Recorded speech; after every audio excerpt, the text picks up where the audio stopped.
সম্মানিত বিয়ানীবাজার এবং গোলাপগঞ্জবাসী, আপনারা সবাই অবগত হয়েছেন আমার নেতা পল্লীবন্ধু আলহাজ হোসেন মোহাম্মদ এরশাদের দল জাতীয় পার্টির পক্ষ থেকে আমার নেতা বিএম কাদের মহোদয় আমাকে সিলেট ৬ আসন থেকে নির্বাচন করার জন্য মনোনয়ন দিয়েছেন।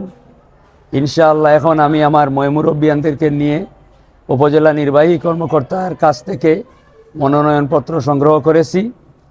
আমরা আশা করছি মনোনয়নপত্র খুবই সঠিক সময়ে আমার এলাকার মুরব্বিয়ান এবং জাতীয় পার্টির সমস্ত নেতৃবৃন্দকে নিয়ে, বিয়ানীবাজার গোলাপগঞ্জের নেতৃবৃন্দকে নিয়ে আমি যথাসময়ে এই মনোনয়নপত্র দাখিল করব।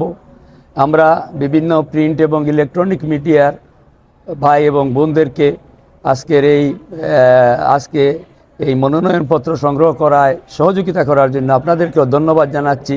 পাশাপাশি বিভিন্ন মিডিয়ায় বিভিন্ন ধরনের বিভ্রান্তমূলক বক্তব্য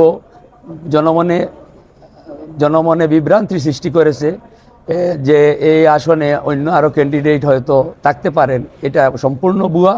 জাতীয় পার্টির একমাত্র ক্যান্ডিডেট এবং একমাত্র প্রার্থী মোহাম্মদ আব্দুল নূর। আমি সিলেট ৬ আসন থেকে এখনই মনোনয়নপত্র সংগ্রহ করলাম।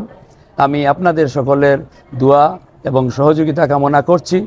ইনশাআল্লাহ আমরা যদি নির্বাচিত হই, বিয়ানীবাজার গোলাপগঞ্জের মানুষের উন্নয়নের জন্য আজীবন আমার শ্রম দিয়ে কাজ করে যাব। আমি আমার গোলাপগঞ্জ উপজেলা জাতীয় পার্টি এবং বিয়ানীবাজার উপজেলা জাতীয় পার্টির নেতৃবৃন্দের সাথে আমার ইতিমধ্যে অনেক আলাপ আলোচনা হয়েছে। আমরা এখনই বসবো। জেলা কমিটির নেতৃবৃন্দের সাথে তো অবশ্যই আলোচনা হয়েছে, আমাদের কথাবার্তা হচ্ছে। নমিনেশন দেবার আগেই আমরা এই বিষয়ে সবাইকে নিয়ে, এলাকার মুরব্বিয়ানদেরকে নিয়ে আমরা বসে বাকি সমস্ত কার্যক্রম পরিচালনা করব। সবার মতামতের ভিত্তিতে ইনশাআল্লাহ কার্যক্রম প্রকাশ করব।